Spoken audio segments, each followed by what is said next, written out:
Well, good afternoon. I saw some news and I thought I'd turn it into breaking news, although it's certainly nothing urgent. Before I get to it, tell you today's listings. We are at 6,347 this afternoon at 3:45 p.m. It's possible that we could hit 7,000 units by Saturday afternoon. So let's watch this closely. It's interesting. And as I sit here in central Phoenix, there's a storm about to bear down on us. So if I lose my power, that'll just be one more technical hiccup for the day. Tried to have a live stream this morning with Sam DeGreen, and the software I was using just would not let us. It's web-based, so the problem was on their end. And every time I click go live, they said, we're having technical difficulties. Please check back later. Very frustrating. So we're going to do it tomorrow. I'm pretty confident everything's going to work fine tomorrow. So what's the breaking news? Oregon passes a bill banning love letters from buyers. You know that letter, my family and I, we really want to live here. My kids want to go to school down the street. We just love the backyard. We can't picture ourselves living anywhere else but here. Oregon said no mas. Oregon bans buyer love letters. Now, on the surface, this seems like a real minor little point. But when you start reading why they banned it, you're going to see it show up in Arizona. Now, it's a tactic people use when the market's tight. You kind of try to string, pull on their heartstrings a little bit to make them feel guilty for selling the house to anybody else but you, because you just laid out why you want to live there. And so they're saying that house hunters in Oregon will no longer be able to submit a love letter to try and woo sellers to their offers. New real estate law says Governor Oregon Kate Brown signed a bill into law that says sellers agents must reject such communications from buyers to sellers that contain information outside of the traditional offer. Oregon is the first state to do this. Now, we've been getting warnings from the National Association of Realtor not to include these love letters with offers. And here's why, and here's the real reason. There are some very strict rules about discrimination in real estate. And if you're a seller and you see something in that letter that makes you have a bias against them or for them, that is covering race, religion, sexual preference, then you can get in big trouble and the seller's agent can get in big trouble. And this is what NAR has been trying to warn people about. Now, what could possibly be in a love letter like that would get you in trouble? Well, let's say that somebody wrote a love letter and it said, we just really want to live in this neighborhood because our church is right down the street and it is the church of, and then you go as a seller, well, I've never liked that religion, so I'm not selling to them. Boom, big lawsuit. Big problem. So they want to avoid that. So I expect to see this grow and grow quickly. I'm actually surprised that Oregon was the first state to put this together.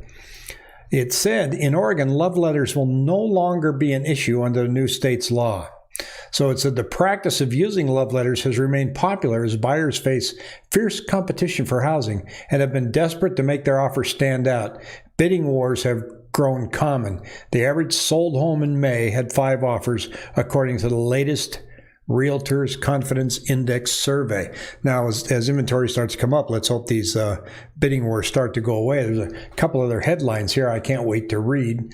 That a third of home Americans say their dream home is obtainable, and what was this other one? There was a inventory shortage further delays millennial ownership. Most popular listing terms emphasize roominess. So people are looking for bigger houses. Now you can't write a love letter. How are you going to stand out and get into that house? Really, it just boils down to timing and math. And so your agent's really going to be on top of it so they can make sure that they are submitting an offer that stands a chance. Now, I recommended to a young couple today, I said, go home, pull out a mortgage calculator, and put it on a 3x5 card what you want your payment to be. And put down, I'm going to have this interest rate, I'm going to finance this amount, and this is the payment I want, but I'm not going to go any higher than this. and my total payment, including HOA and everything, and just have that with you so that when you're looking at the house, you're going to make a financial decision, not an emotional decision. So you're going to have that dollar amount that you agree to that you're not going to go above. And sometimes you get into a house and, oh man, but you got to pull out that card and go, look, here's where I'm sticking to my budget. I'm going to have this, this, and this. And then just keep swinging the bat and see what happens. But you're not going to be able to write a love letter anymore in the state of Oregon. And that once in real estate, people start seeing one state passing things to try and have compliance, they go ahead and pass their own bills so that the National Association of Realtors doesn't have to come back and do it for you. So do Vegas. I guess the free speech is canceled. Well, no, not really. It's just that in real estate, we're very guarded to make sure that there's no window of opportunity for discrimination. And there's just a lot of ways that discrimination can show its ugly head. And that one leaves probably too much sharing of personal information that can have a seller have a bias towards either accepting that, that offer or rejecting it. And that gets kind of muddy, and it can be a problem. I've seen some letters that were written that were just charming as all get out. And then by the time I got to closing, they turned into like the worst buyers we'd ever met in my life. Nasty, mean, arguing like there was no tomorrow over $200 extra that they wanted for a repair. And I thought, what happened to that love letter? So I don't know. Casey, it seems like another way to help hedge funds big money. I think it's just a way to keep people out of trouble.